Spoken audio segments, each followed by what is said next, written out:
this. We'll start there. And let me share my screen. There we go. Let me move things around because it always moves things as soon as it opens up, which is annoying. Okay. So tonight we're going to be talking about how to interview a loved one, but I want to go over quickly the IGS happenings, things that are going on. So the big thing coming up here in another couple of weeks is the fall conference. So it's just a little over a week and a half away. If you have not signed up, I highly encourage you to do that. It is with Tina Beard going on talking about archives across America. So I'm looking at those national and Midwest genealogy archives. If you're interested in the slumber party, that is going on October 25th to 26th.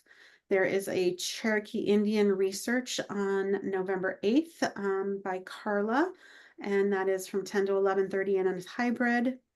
There is a Tracing the History of Des Moines High School, which is free. Oops, I forgot to put the date there. But that's going to be sometime in November. And then there is a port of call from failed hypotheses to something really useful, also in November, on November 15th. And then finally, we've got the IGS holiday party December 5th. So if you're interested in doing any of those activities, please look at the IGS website for further details. There is a special event happening tomorrow night at the library. We have some, I'll say visitors. There's a member of the Irish Special Interest Group from Australia who is in Iowa, and she and her sister are going to be doing a little talk about their research and how they have an Iowa connection. And I believe that starts at 5, but they're going to be over at the State Historical Building until it closes at 4, and then they're coming over. So if you have a couple hours in the evening, I'm not even sure what the itinerary is, but if you can come to the library and provide some support to those ladies and listen to some fun Australian accents. But they joined the Irish Special Interest Group because they had traced back to Ireland, and their Irish came from Ireland to Davenport. Yeah. Interesting. Cool. Yeah. Thank you for that, Sherry. No worries. All right. So the first thing we're going to talk about is preparation and doing things prior to interview. So just like about anything that we are doing in genealogy, we often have to need to prep before we go ahead and do things like going to an archive as well. So before you start, you want to make sure that you choose the right person, especially if this is someone that if you are just starting out to interview people. So you want to start with someone that you know and have a good relationship with. It's a lot easier to, interview your grandma or your neighbor, next door neighbor that lived next to you for 30 years than it is to interview a complete stranger. Consider who has unique memories and perspectives on the topics that you want to explore. And as always, we want to try and get those oldest family members, neighbors, and friends first. Don't forget the neighbors and friends. So if all of your if you are the oldest generation in your family, if there's any of the neighbors and friends still alive, they are also very good resources. I actually, when I went back to where my mom grew up, we found a gentleman that owns the property that my great-grandparents lived on or grew up on. And he went to school with my great aunts and uncles. And so he was able to tell me stories about that I didn't know that since everybody in that generation has passed.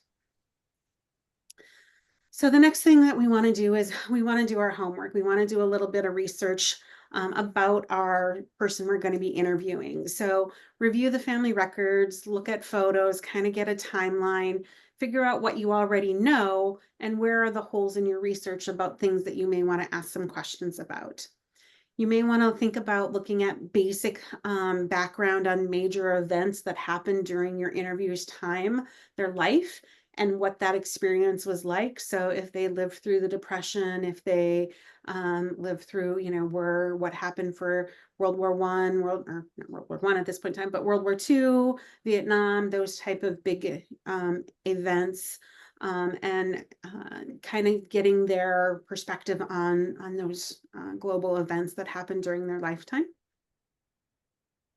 Thinking about planning your goals. So what do you want to focus on? It's probably unrealistic to try and get someone's entire life in a one-time interview. And we want to think about the individual that we are interviewing. If they are, a little bit older in their 80s or 90s, an hour interview is probably all we're going to get at in one shot. So do you want to focus on a particular time period? Are we looking at their childhood or their married years or certain family traditions? So, set some real expectations for yourself and consider, this might be a more than one interview process if the interviews go well and you get some good stuff.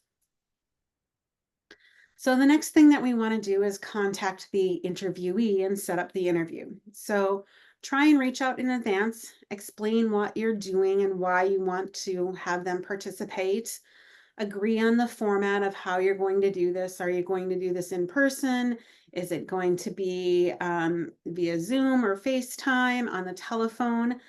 In person is always the best. But with Zoom and FaceTime, you can record things nowadays. So if you want to have a recording of it and you don't live near them, those are some really good options if they're able to use that technology.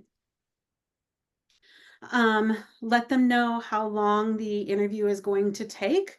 Again, I would suggest 1 to an hour and a half. I wouldn't really plan on doing a 3 or 4 hour interview. You might hang out with them if they're a family member for that length of time, if just visiting, but not necessarily doing a formal interview. And let them know that you're going to send them sort of some food for thought questions so that you can kind of give them a little bit of prep time about what type of things you want to talk about. You may want to talk to them too about how you intend to use the interview. Is this just going to be so that you can write some family stories, preserve the memories?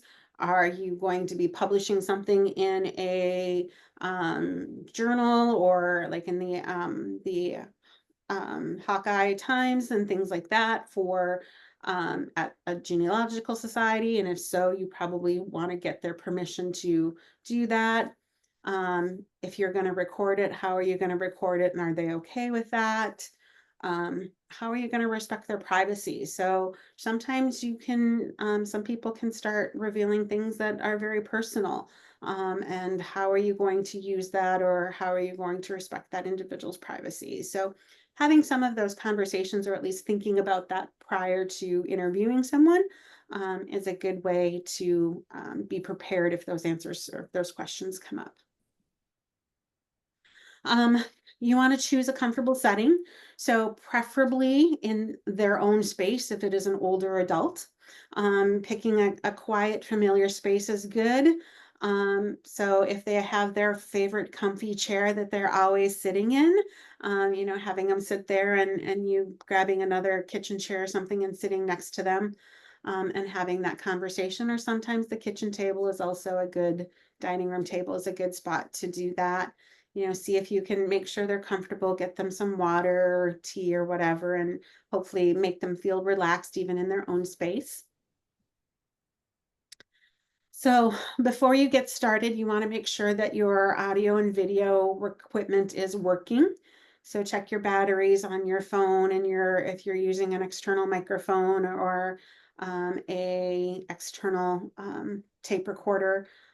Check for storage and sound levels and all of that. So do a check, at your own home, make sure that works, and then make sure that you have extra batteries, a notebook just in case all of your tech dies, because I think we've all run into tech issues at some point in time and tech just didn't work.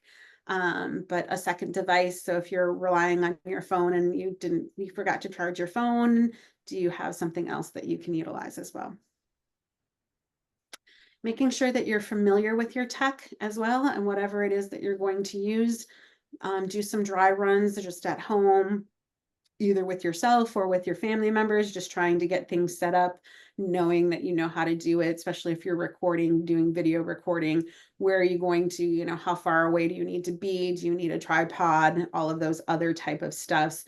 It's a little hard to expect someone to hold a phone for an hour and not have a shaky kind of video.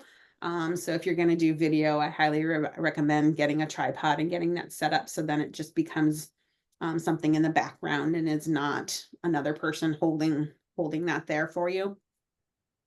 Or again, you could do Zoom and record it via that way.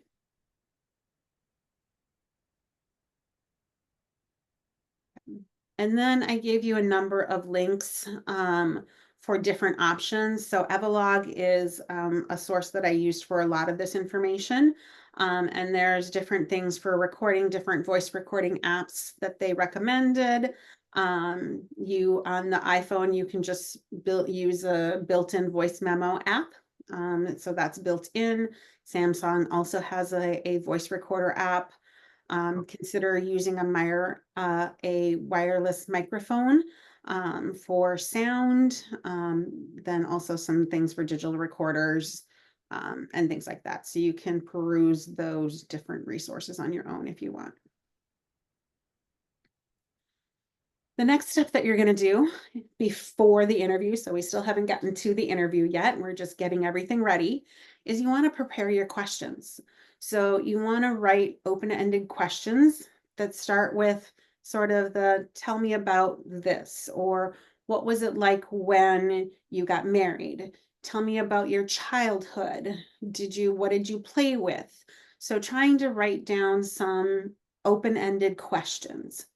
I know the thing that all genealogists really want are the birth, marriage, and death dates. We want those dates so that we have those accurate dates. The problem is that people's memories aren't all that great. I can tell you that both my dad's sisters, when they passed, both of their children called me to find out when their mother was born and where.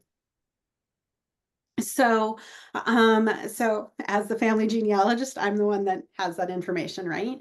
So trying to, you certainly can ask about dates with that, but no, you still need to verify that information because memory can be faulty, especially when we're talking about if we're interviewing someone that's in their 80s or 90s. It's very easy to confuse dates with different children and things like that. So I would try and focus more on those open-ended questions and learning about their life and their experiences to help give you a better understanding of how they grew up and how their life was. Try and think about grouping them in some sort of organizing topic. So that seems natural. So, as genealogists, oftentimes we go that birth through death type area. So, I mean, you can certainly do chronological, but you may want to talk about it. If it's a grandfather that served in Korea, you may want to actually just talk about Korea if they're willing to talk to you about that.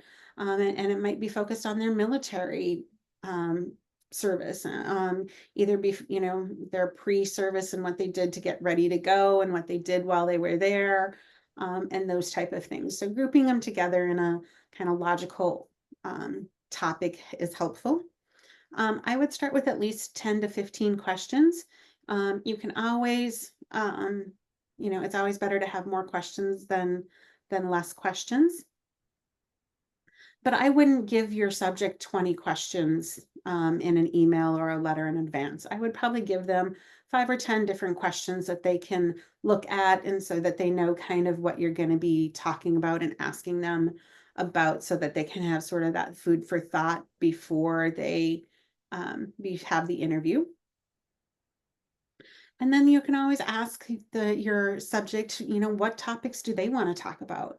Maybe there's something that they really want to share now at the later part of their life that they've never shared before, and you have no idea that it even happened because it was never talked about previously. I really like bringing family photos because I feel like family photos or momentums can kind of get people talking about different things. So if you have some, treasured family photos or things that might trigger a memory and go, hey, grandma, can you tell me about this? Where was this place here? I don't know where that was. Or, can you tell me what it was like growing up on this farmstead here? And, doing those type of things can help trigger some memories as well. So I gave you a quick little kind of pre-interview contact checklist of pick the interview, do your homework, decide the focus, prepare your questions, choose your format, and then check your calendar and have 2 or 3 possible dates ready to offer when you go ahead and contact them. When you contact them, you want to explain your project, offer options of date and time, get permission to record it, how you're going to use it, confirm your dates, and then send a reminder, whether it's a quick phone call or email or however it is best to contact them. So here's just a sample interview invitation that you can copy on your own if you want. And then I gave you a lot of different information about questions, and I'm not going to go through and read all of these. It was just more about a way to get your, thinking about different topics and giving you some ideas for questions. So this is broken down into, you can see the categories here. Again, I'm not going to read all of these questions to you. You have them in the handout. If you don't have the handout, let me know and I can make sure that you get one.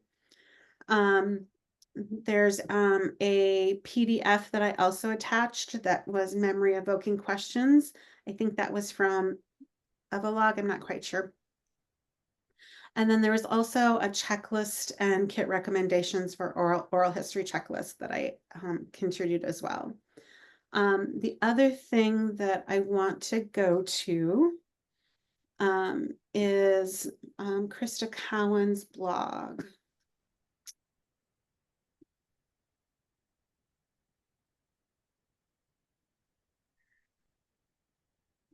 I think I'm going to have to stop and reshare a second because I just shared my document and not my whole screen. So let me share my whole screen here a second.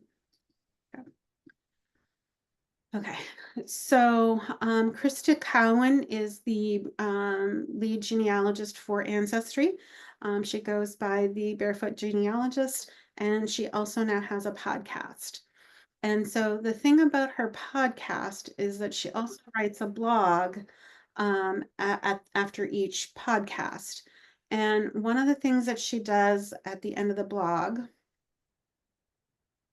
is that she kind of summarizes what it is, but then at the bottom she has all of these little story seeds. And so it's the different questions that you could ask someone based sort of on that topic of that podcast. So she has, there's 3 or 4 at the end of almost every single one of her podcasts. So if you're listening to her podcast and you go, ooh, I would really like to ask an ancestor about, or I have an ancestor that has a similar life event, consider going to the story seeds and looking at that. And then she also has these little story sparks that you can then think about trying to write a story about a specific topic as well. Okay. So now we are at the day of the interview. So you want to make sure that you arrive early to get set up, get there a little bit before your meeting, even if it's virtual, set up your equipment, make sure everything works, test your recorder one more time, check your batteries.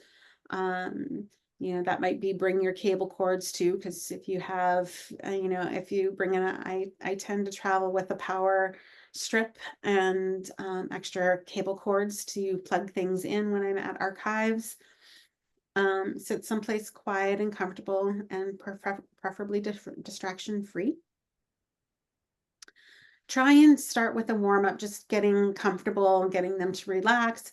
A lot of it's going to depend on how well you know your subject as well. So if it's, your grandma or someone that you know really well, you can kind of just, chit chat and shoot the breeze, get, the little get the going ons on what's going on in the neighborhood information out of the way, the local gossip. And then once they're feeling a little bit more relaxed and kind of forget that the microphone and the camera and all of that stuff is even there, then you can go ahead and get going.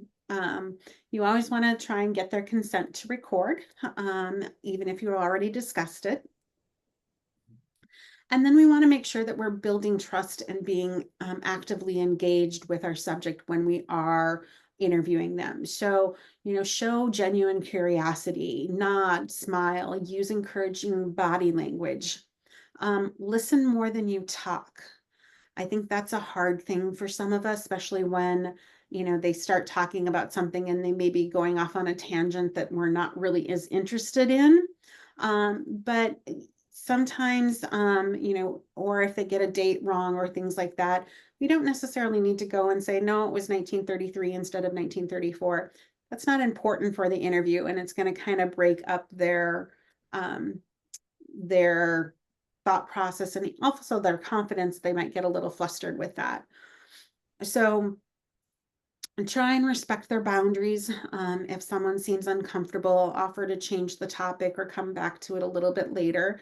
Certainly, if you're talking about something sensitive, you don't necessarily want to start out with the hard hitting, the most sensitive topic the very first question you ask. If there's that might be something later towards the end, or something that, or the second or third time that you're interviewing them, certainly not the first time. Be patient. Sometimes the best stories come after a longer pause. And so trying to really work on the listening skills, I think can sometimes be a little bit hard for some of us. So trying not to really fill that space. So silence invites reflection too. So embrace the silence. Try not to fill every pause with a question. If you need to kind of look at, get a little stopwatch or look at your watch and set a timer and give a 30-second or a minute pause between when they finished one story, offer some water, things like that, to let them take their time and kind of think through things as well.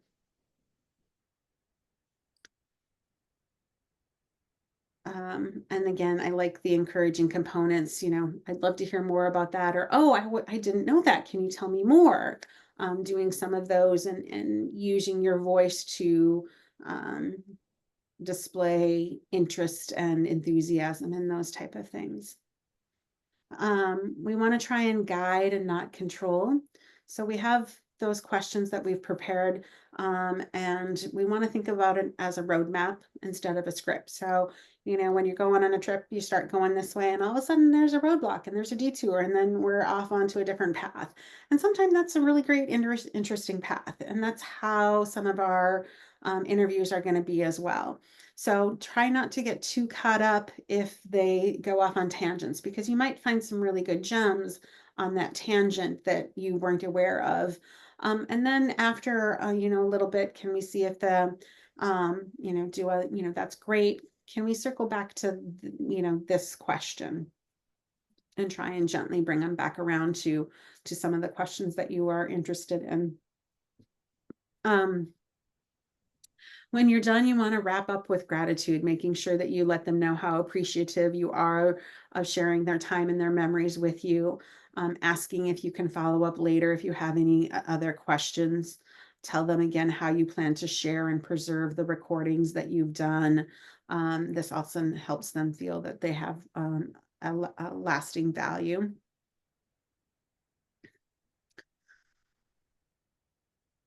So this is just some trust building encouragement phrases. Again, I'm not going to read them all to you because you can do that on your own. But when you're practicing and getting ready for questions or for that interview, having a list of some of the kind of questions. If you ever watch Finding Your Roots, I think that Henry Louis Gates does a lot of these of how did that make you feel? What is it? How do you feel looking at that document? And so doing some of those emotional questions as well. the other part too is if you're writing stories, asking them, things about the senses, like what do you remember the house smelling like, or what is the first smell that you think of when you think about home, and or what sounds did you hear, and those type of things, because you can add that information into your stories really well. So then again, I provided you a day of the interview checklist. And then we're going to talk about after the interview. And I think this is the place where some of us get a little bit bogged down at least I do. I'm guilty of this. I've gone to the archives, I've done the interviews, and I get home and I have so much stuff and I don't process it because it goes into a pile and I'll get to it later. And 5 years later, I still haven't quite processed it all. So what you want to do too is thank your interviewee again for giving of their time and their stories. Talk about how much you enjoyed hearing the memories when you secure your recording. So make sure that you back it up immediately. So if you are doing it on your phone, backing it up to an online cloud-based services, rename the file clearly so that you know who and when it was, that sort of thing. Try and write down your key notes and jot down your immediate impressions after the interview when it's still fresh in your mind. So what emotional moments or stories that you want to highlight for follow-up questions. Note any corrections of names, dates, and things that you may need to look at and research later. It may be with your interviewee, it may be things that you need to clarify with other documents. Transcribe or summarize the recording. There are a number of different AI tools that can help with some of those now. I didn't talk about that in this particular night, but you can kind of look up those for AI with transcribing for video and audio. Remember to follow up with your subject of who you interviewed. If you promise to share a copy of the recording, be sure to send it promptly. Don't wait the 5 years to send that to them. Ask any of the follow-up questions or clarify details from the interview, and then consider scheduling that second session if they seemed eager to share more information. And then we want to preserve and share. So store the interview in a safe place with your genealogical files. You want to have that 3-2-1 backup. So 3 different places, a hard drive, or in your computer, an external drive, and an online copy. So 3 distinct locations. Share copies with other individuals. So if it's a digital archive, it's easy to share that if you have permission from the interviewee. And then consider uploading to platforms like Family Search Memories, or I believe Ancestry has an audio one too, don't they now? I don't think they have video. Yeah, Sherry's shaking her head that they have audio. I don't think that, or neither of them have a video one for, I think it's more about, it's a lot harder to scan and make sure that there isn't anything that should not be uploaded from a ethical standard with video.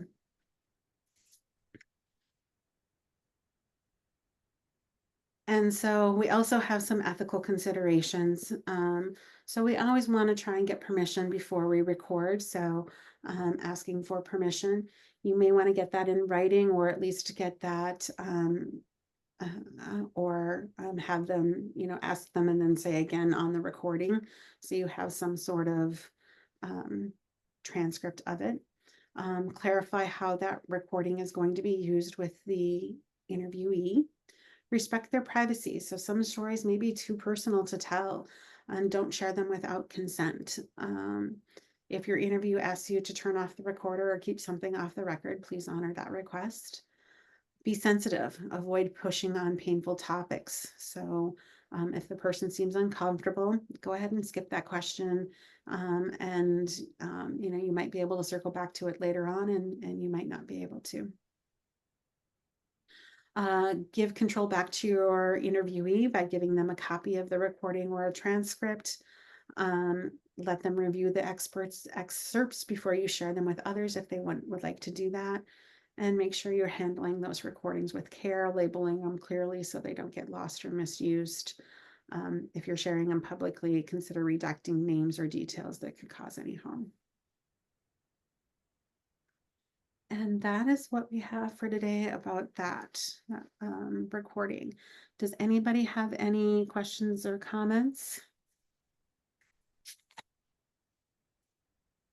Stacy, has anybody actually done a interview like that?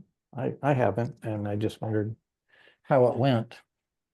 I have done interviews. They're a little less formal when I've done it, because normally what I've done is I've had some pictures of people I'm trying to identify. And so I pull out the photos, and then as people are looking at the photos, I start getting other stories. And so I've asked if I could record them. My grandfather's cousin gave me a great story about, I knew he had a like 1916 car. I'm like, I know it wasn't a Ford, but it was something else. And so he gave me, like, I have a great story of that. So mine have been more informal that I've done in that manner, as far as I haven't had a specific, these are my 10 questions and going through that. It was more, hey, do you know who these people are in the photos? Because I don't know who they are. So, and then that started the other conversations. Yeah, I've got a couple of those. I just don't even know how many old photos that I don't know who they are. They were in with my, well, one in particular, they were in with my grandmother's things that she left to my dad. My dad gave to me, but I never had a chance to go through them with him before he died. So I don't know who this is. I'm assuming it's my grandmother's mother, because it's the only picture in all of those that is like that.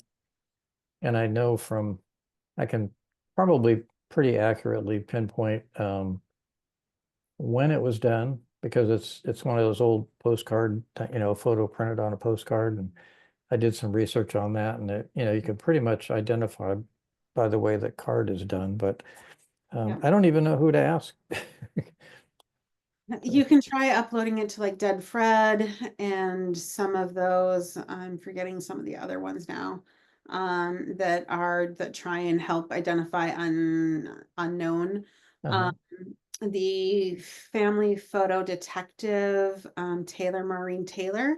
So she does analyze photos. So she's got some good blogs, and she's got a book that could help you narrow down the looking at, it analyzes all of the clothing and that sort of thing. I've uploaded photos to AI like that. So and ChatGPT, I think it's marked, it's either, I think it's Mark Thomas that has a photo analysis one. Actually, I think both Mark Thomas and Steve Little both have a photo analysis one. And so it can pop up and it'll do that analysis of a photo, which is kind of cool as well, and can give you some insights. Again, you've got to check it, but it gives you some thoughts to think about, and potentially some new avenues to go down for that too. Okay, thanks. Yeah. Jane or Suzanne, do either of you have any thoughts or questions?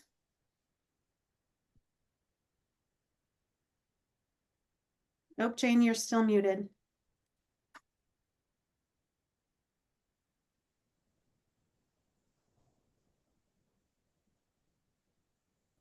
I'm sorry. My computer's doing all kinds of funny things tonight. No, I don't really have any questions. I think our biggest thing is identifying people out of photographs. And right now we have enough relatives around, but we are quickly we're quickly losing good resources. The ones that are around may not be the family member, or may not have the best memory of it. But we've noticed that when we get to a family reunion anymore, we bring out all the pictures and we're like, okay, anybody have one of these at your house? And has your parent told you such and such? And that has cleared up a lot of our concerns, but there's still some out there. But there's some good information you gave today too about interviewing. I kind of wish I would have known a little bit of this about 15 years ago and started, you know, working with my aunts and uncles then in a different way. Yeah. So, That's always the regrets of not doing certain things soon enough. Of, I think when we first start, we all think about trying to trace those ancestors that have lived for, 4 right. generations. We want to get back, and we don't have the conversations with the ones that are living. And my great grandmother, she lived to be until I was 21, so I knew my great grandmother fairly well. And I never had those conversations with her, even though I was interested in family history at that time. I wasn't anywhere near where I'm at for family history now, or doing genealogy. So Hmm. it's a common regret. Yeah. Suzanne is my sister. So what I just Okay. I'm getting information from her. So we're both having a little computer problems tonight. So No problem. No worries at all. Okay. So that is all I had prepared for tonight. Is there anything that anyone is working on as far as a preservation project that you are interested in talking through at all? No, but don't think looking I- at your, Oh. go on ahead. Well, no, looking at your list tonight in the handout, I was like, oh, I know my mom went to a one-room schoolhouse. She started school in a one-room schoolhouse, and she's told that story a lot. But I've never asked her what was that like, or how did the classes work, or what do you remember about?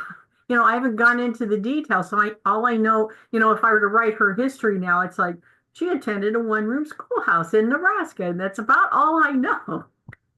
Yeah, well, and that was there is, in the town that my mom grew up in, they took one of the schoolhouses, and it's in town as a museum. It actually Oh. happens to be the one that my grandmother and her siblings went to. And I found that out from the neighbor, because he's like, no, it's the school we went to. So it's the exact building, and it's just been transplanted into town from outside of town. Oh. So it's still on my list of things to go through the school. It's a town of 700, so it's open like once a month or something. And since it's the other side of North Dakota, I never really plan my trips out there on the one time a month that the museum is open in the summer. So, Jane, you had a different comment? No, I really didn't. I was just, I don't even know what I was talking about now. I just know that later on, we're more interested in getting some organization when it comes to a family history book. We have one right now that goes back to our great grandparents, but we're finding out that it's becoming obsolete for the people below us. It's getting too far out of reach. So my sister and I are in the process of kind of starting that book over again, recognizing those people from before, but not being so detailed with them, and starting to be more detailed with those and our generation and below. And we put out a survey to our relatives at our last family reunion. And not only are they very interested in having this done, but we're going to take a new twist on it. And it's kind of very preliminary right now how we're going to do it all, but we're getting ideas, and you're helping with that. So we appreciate that. You're welcome.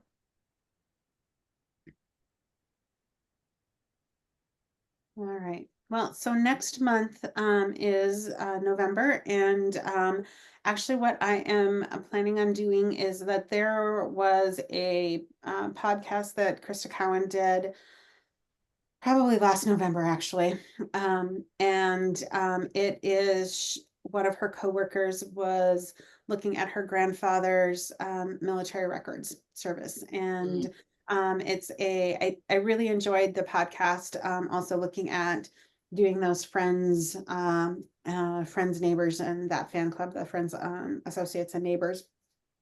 And so because it is Veterans, it'll be right around Veterans Day. Actually, are we even on Veterans Day? What is the calendar? No, we are a couple days after Veterans Day, but I thought for honor of Veterans Day, we would look at that, and then the way of telling the story of that particular event as well. So I will send out the information and the link. So I will not re-recording that one because it is a podcast of somebody else, but you can go and watch the podcast yourself. Because it's on YouTube and it's not behind a paywall, I feel like we can talk about it and watch it while we're here. Very good. All right. So if there isn't anything else anybody has a question or a comment about, have a good evening. Thank you for joining me a day early because I will be headed to the northwest corner of North Dakota here tomorrow evening. So How many hours will you be on the road? well, tomorrow's and tomorrow's my late night at work. So I'm just going to Minneapolis to my niece's tomorrow night. So, but I work until 6 tomorrow night. So it'll still be like 9:30 by the time I get there. And then from there, it's probably 8 to 9 hours to Williston, North Dakota, where I will be at. So I'm hoping to get out of the cities by like 6 or 6:30 in the morning. So we don't have to, because it could be longer if we have to deal with Minneapolis traffic. Because Oh, yes. hour just What side of town is she on?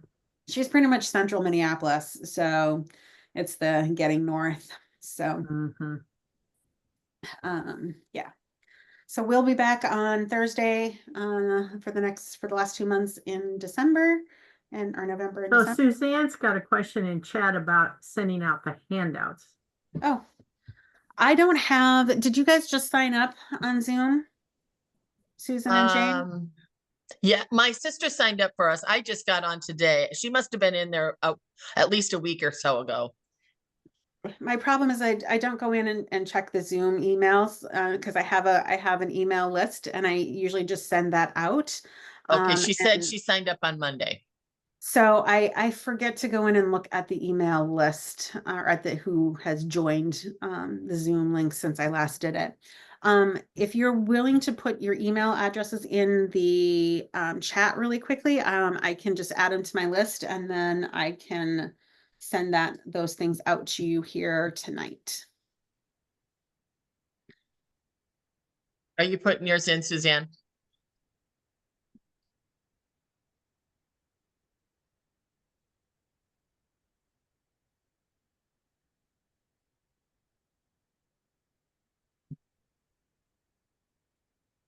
Perfect, Jane. Perfect.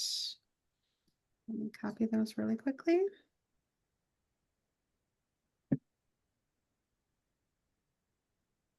All right. And I will send out an email to both of you in just a minute, and then I've added you to my list, so then you will be getting the emails from moving forward. All right. I need to go. So thank you very much. You're welcome. Bye-bye.